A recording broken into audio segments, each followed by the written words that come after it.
Hello friend, my name is निशान। स्वागत है आपका साईं ज्ञान सागर में। तो आज हम करने वाले हैं मध्यकालीन भारत का चैप्टर। देखते हैं कितनी की वीडियो कंप्लीट करते हैं। तो मध्यकालीन भारत पर अरबों का आक्रमण। मोहम्मद बिन कासिम के नेतृत्व में अरबों ने भारत पर पहला सफल आक्रमण किया। अरबों ने सिंध पर 712 ईस्वी में विजय पाई थी। अरब आक्रमण के समय सिंध पर दाहिर का शासन था। भारत पर अरब वासियों की आक्रमण का मुख्य उद्देश्य धन दौलत लूटना और इस्लाम धर्म का प्रचार प्रसार करना था। मोहम्मद गजनी अल्पगीन नामक एक तुर्क सरदार अल्पगीन नामक एक तुर्क सरदार गजनी साम्राज्य का संपादक था। अल्पगीन गुलाम तथा दामाद सुबुतगीन था। मोहम्मद गजनी सुबुतगीन का पुत्र था। अपने पिता के काल में गजनी खुरासान का शासक था। मोहम्मद गजनी 27 वर्ष की अवस्था में 997 ईस्वी में गद्दी पर बैठा। बगदाद का खलीफा अल अदरीन बिस्लान ने महमूद गजनी के पद को मान्यता प्राप्त करने के लिए उसे यमीन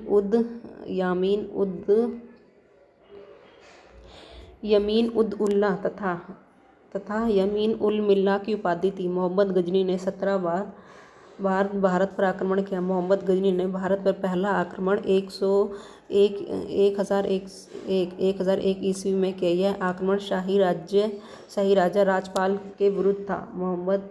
यह आक्रमण शाही राजा जयपाल के विरुद्ध था। इसमें जयपाल की पराजय हुई। मोहम्मद गजनी का 1008 ईस्वी में नगरकोट के विरुद्ध हमले में मूर्तिवाद के विरुद्ध में पहली महत्वपूर्ण जीत बताई जाती है। मोहम्मद गजनी ने धानेसर की चक्रस्वानी की कांस्य से निर्मित अकदम प्रतिमा गजनी को भेजकर रंगभूमि में रखवाया। मोहम्मद गजनी का सबसे चर्चित आक्रमण 1124 ईस्वी में सोमनाथ मंदिर सौराष्ट्र पर हुआ। इस मंदिर की लूट में उसे करीब 20 लाख दिनार की संपत्ति हाथ लगी। सोमनाथ की रक्षा में सहायता करने का कारण अल्हिड़वाड़ा के शासक पर मोहम्मद ने आक्रमण किया। सोमनाथ मंदिर लूट कर ले जाने के क्रम से मोहम्मद पर जाटों ने आक्रमण किया और कुछ संपत्ति लूट ली थी। मोहम्मद गजनी का अंतिम भारतीय आक्रमण 1027 ईस्वी में जाटों के विरुद्ध हुआ। मोहम्मद गजनी की मृत्यु 1030 ईस्वी में हुई। अलबरूनी फिरदौसी उत्करी एन बकरूरी मोहम्मद गजनी के दरबार में थे। अलबरूनी फिरदौसी उत्सवी और फर्रुखी मोहम्मद गजनी के दरबार में थे। मोहम्मद गौर मोहम्मद गजनी के अधीन एक छोटा सा राज्य था। 1173 ईस्वी में शहाबुद्दीन मोहम्मद गजनी गौर का शासक बना। इसने भारत का पहला आक्रमण 1175 ईस्वी में मुल्तान के विरुद्ध किया था। मोहम्मद गौरी का दूसरा आक्रमण 1178 ईस्वी में पाटन गुजरात पर हुआ, जहां शासक भीम सेकंड ने गौरी को बुरी तरह परास्त किया। मोहम्मद गौरी द्वारा लड़ा गया प्रमुख युद्ध तराइन का प्रमुख युद्ध 1191 ईस्वी में गौरी और पृथ्वीराज चौहान। तराइन का युद्ध 1191 ईस्वी में गौरी और पृथ्वीराज चौहान विजय। तराइन का द्वितीय 1192 ईस्वी में गौरी एवं पृथ्वीराज चौहान परिणाम गौरी विजय हुआ। चंद्रवार का युद्ध 1194 ईस्वी में गौरी एवं जयचंद्र गौरी विजय। मोहम्मद गौरी भारत के विजित प्रशासनों पर शासन का भार अपने गुलाम सेनापतियों को सौंपते हुए गजनी लौट गया। मोहम्मद गौरी की हत्या 15 मार्च 1206 ईस्वी को कर दी गई। सल्तनत काल गुलाम वंश की स्थापना 1206 ईस्वी में कुतुबुक ऐबक ने की। यह गौरी का गुलाम था। कुतुबुक ऐबक ने अपनी राज्याभिषेक 24 जून 1206 ईस्वी को किया। कुतुबुक ऐबक ने अपनी राजधानी लाहौर में बनाई थी। कुतुब मीनार की नींव कुतुबुक ऐबक ने डाली थी। दिल्ली का कुत उल इस्लाम मस्जिद व अजमेर का 2.5 दिन का झोपड़ा नामक प्रसिद्ध मस्जिद का निर्माण ऐबक ने कराया था। कुतुबुद्दीन ऐबक का लकवक्शा, लाखों का दान देने वाला भी कहा जाता है। प्राचीन नालंदा विश्वविद्यालय को ध्वस्त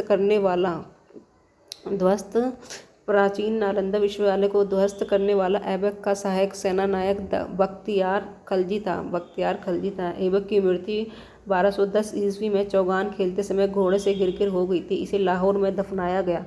ऐबक का उत्तराधिकारी आराम शाह हुआ, जिसने सिर्फ 8 महीने तक शासन किया। आराम शाह की हत्या करके इल्तुतमिश ने 1211 ईस्वी में दिल्ली पर गद्दी पर बैठा। इल्तुतमिश तुर्किस्तान का इल्बारी तुर्क था, जो ऐबक के गुलाम तथा दामाद था। इल्तुतमिश तुर्की का एल्बूरी तुर्क था, जो ऐबक का गुलाम और दामाद था। ऐबक की मृत्यु के समय यह बदाऊं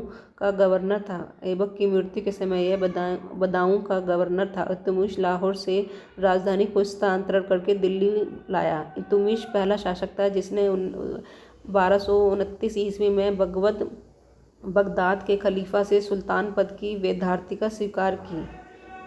बगदाद के खलीफा से सुल्तान पद की वैधानिक स्वीकृति प्राप्त की। इल्तुतमिश की मृत्यु अप्रैल 1236 ईस्वी में हो गई थी। इल्तुतमिश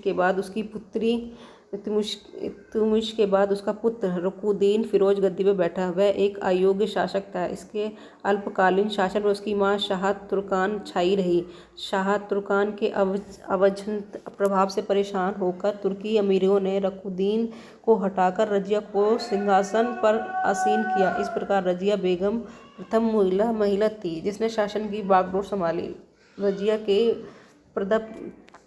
के पद प्रथा का त्याग कर उसने पुरुषों की तरह चोंगा या कुल्लाह टोपी पहनकर राज दरबार में खुले मुंह में जाने लगी। रजिया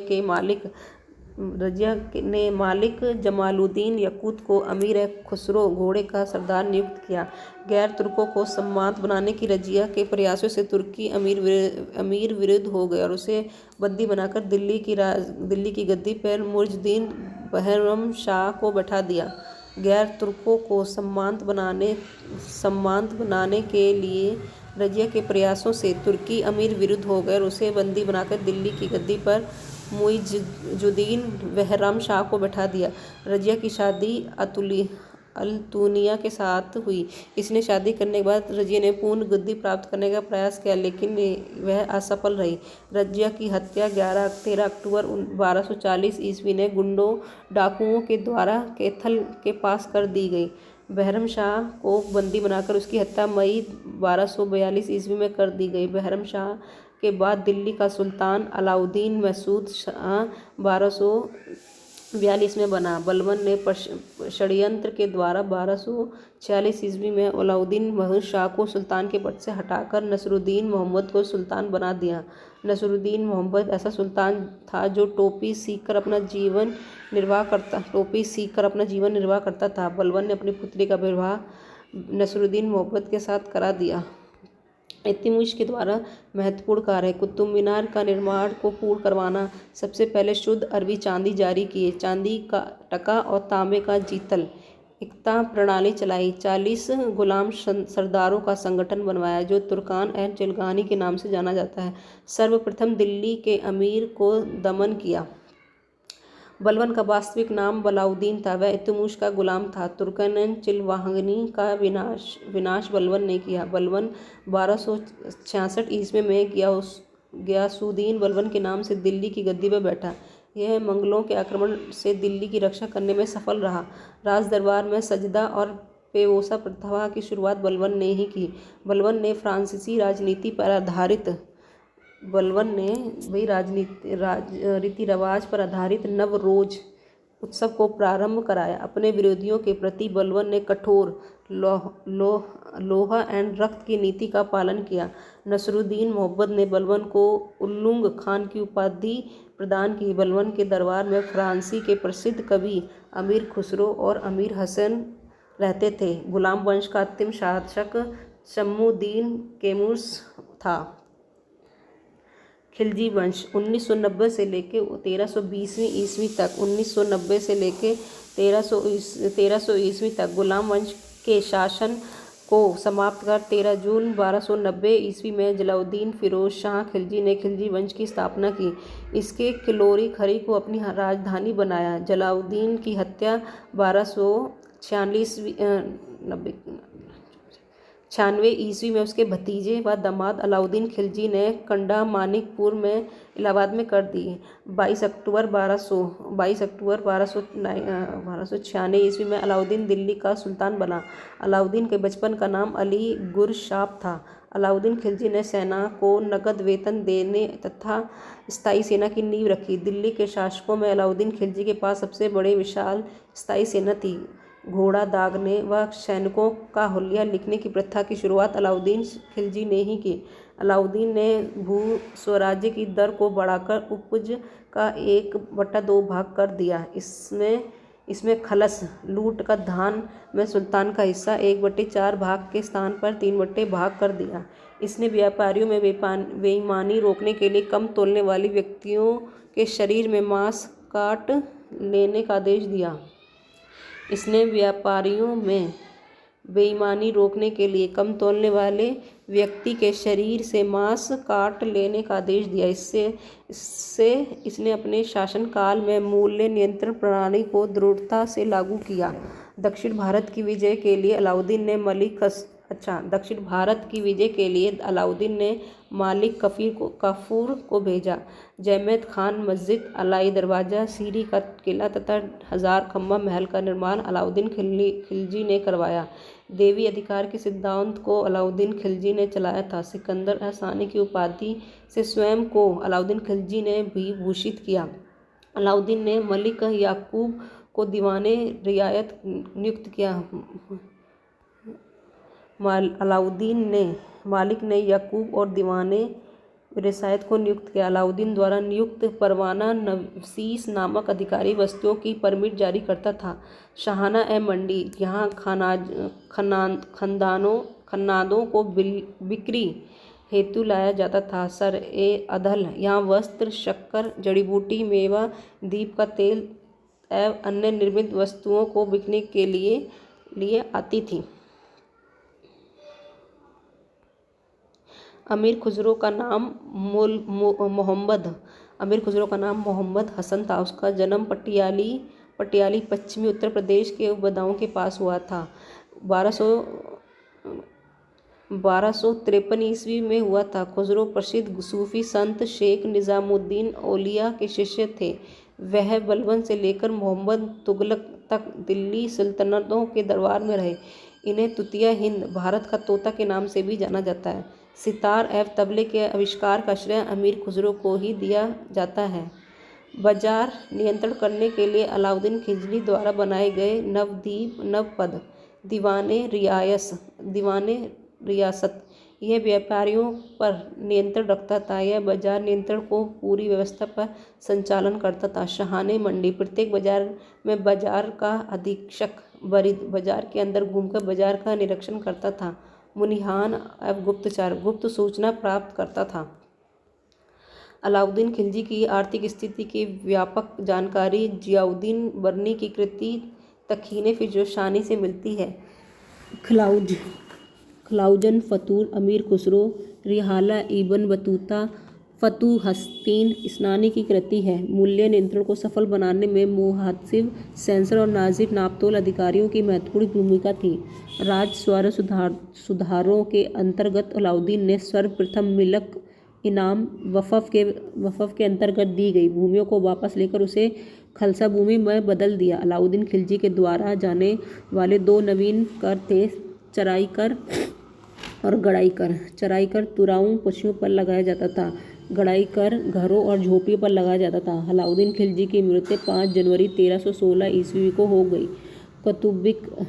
कुतुबुद्दीन मुबारक खिलजी 1316 ईस्वी में दिल्ली के सिंहासन पर बैठा। इसे नंगन स्त्री पुरुष का संगत पसंद थी।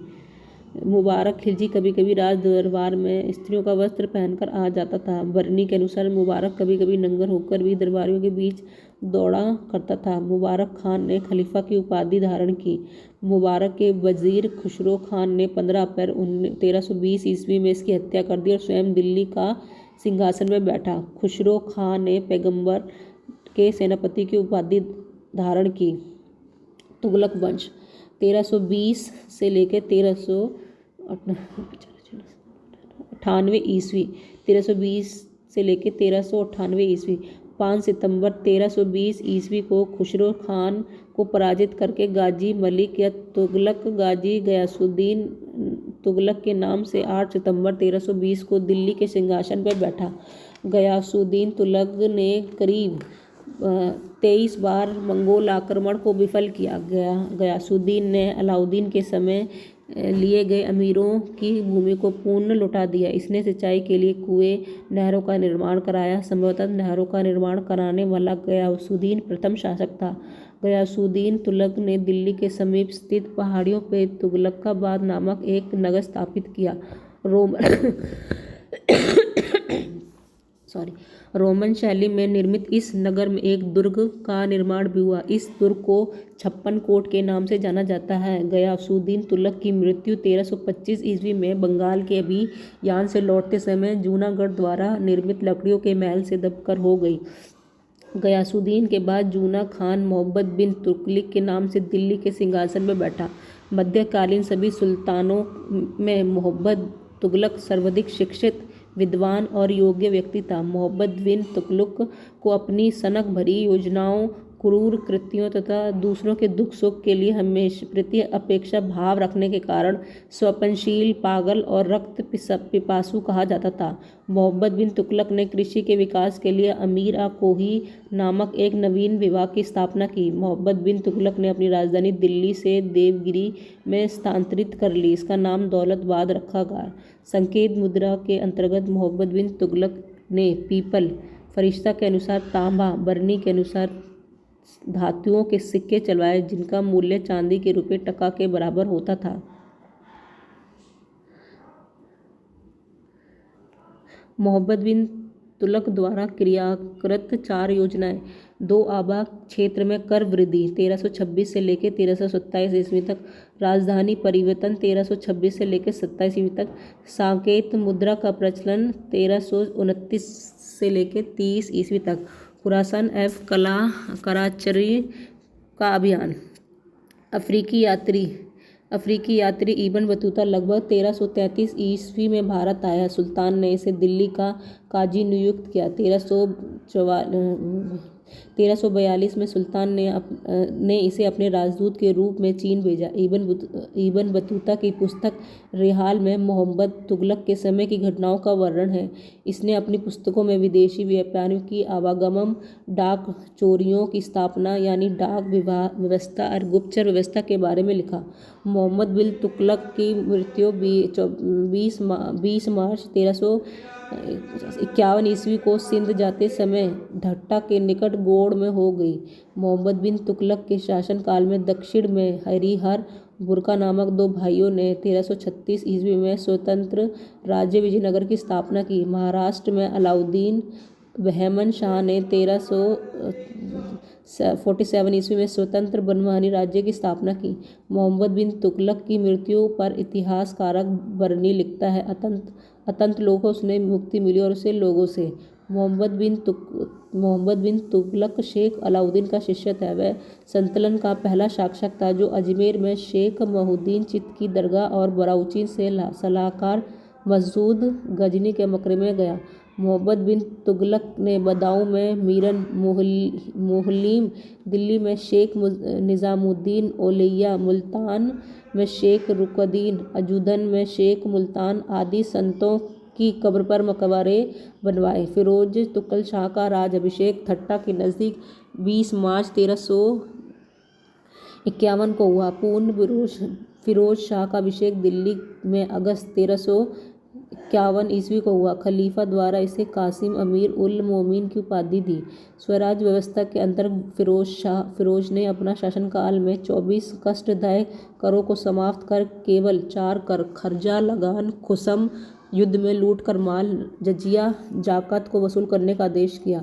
फिरोज तुगलक ब्राह्मणों पर जजिया लागू करने वाला पहला मुसलमान शासक था। फिरोज तुगलक ने एक नया कर रिचाई कर भी लगाया जो उपज का 1/10 भाग था।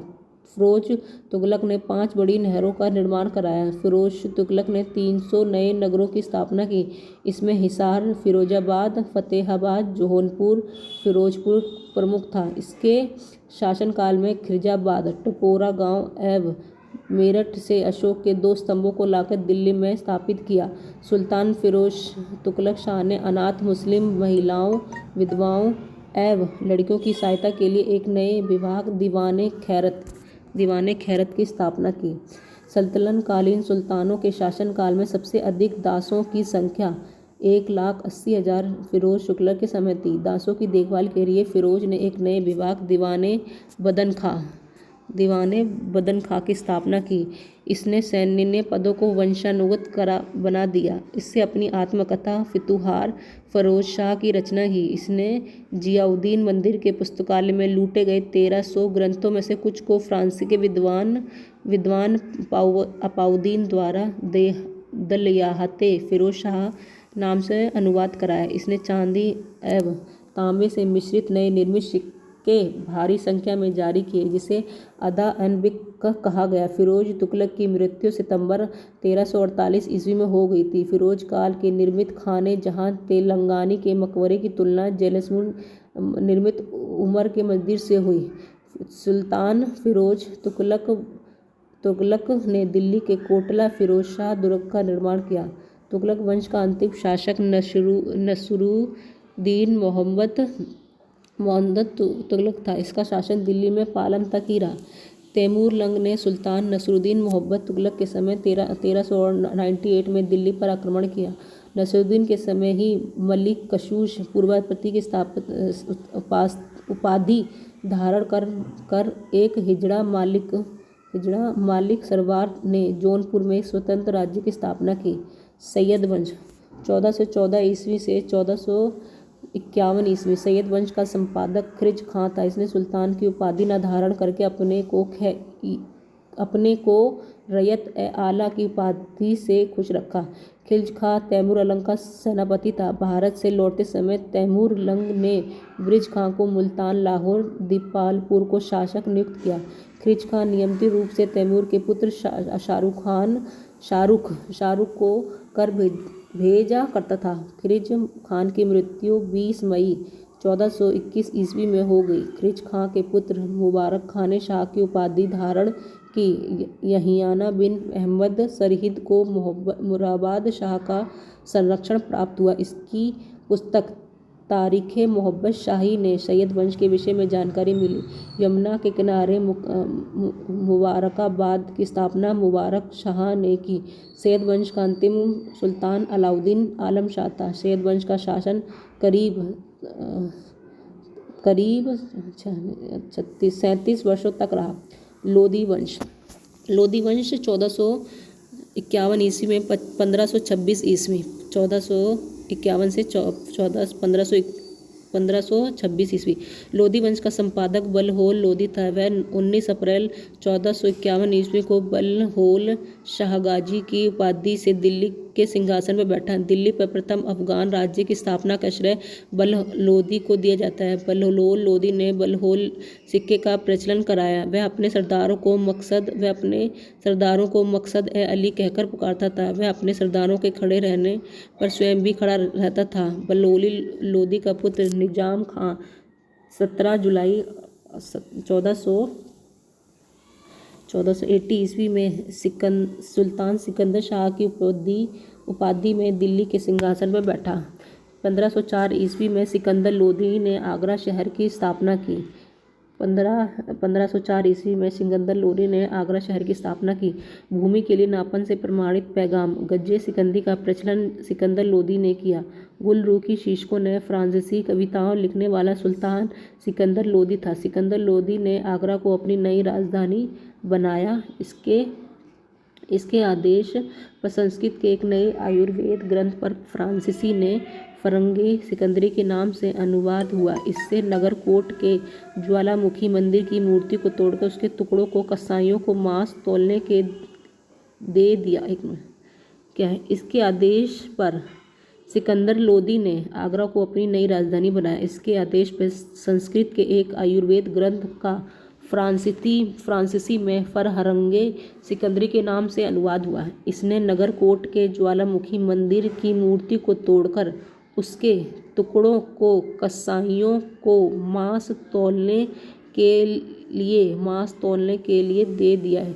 इसने मुसलमानों को तजिया निकालने व मुसलमान स्त्रियों के पीरों तथा संतों के मजार पर जाने पर प्रतिबंध लगा दिया। गले की बीमारी के कारण सिकंदर लोदी की मृत्यु 21 नवंबर 1517 ईस्वी में हो गई। इसी दिन उसका पुत्र इब्राहिम शाह की उपाधि से आगरा के सिंहासन में बैठा। 21 अप्रैल 1526 को पानीपत की प्रथम युद्ध में इब्राहिम लोदी बाबर से हार गया।